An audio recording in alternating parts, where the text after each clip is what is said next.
Party वालों की हार हुई। आओ एक नया धमाका प्रस्तुति हो रहल बा।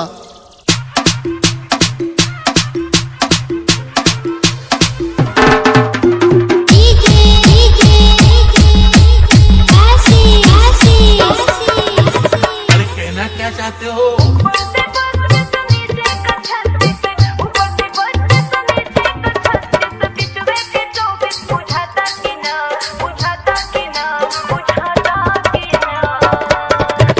ये ढीले तेरा डीजल डाल।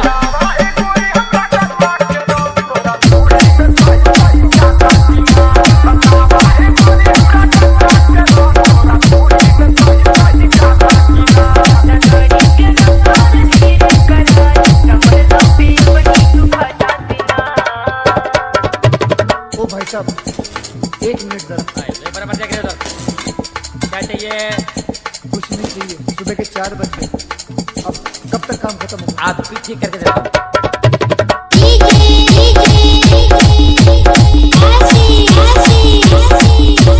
तो हो गया सो हो गया, कैसे भी करके इसको यहाँ से बाहर निकालो।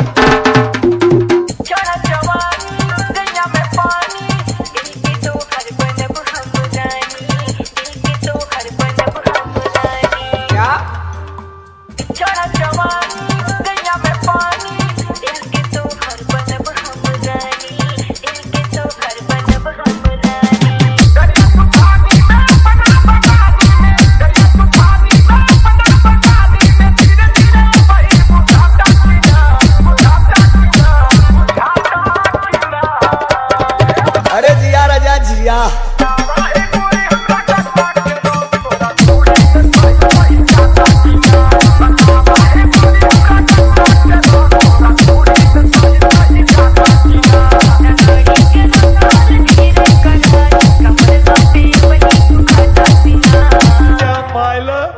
पिराहा में थे भोजपुरी तर्ज लग गई, बड़ी रंगीन तर्जबा मास्टर।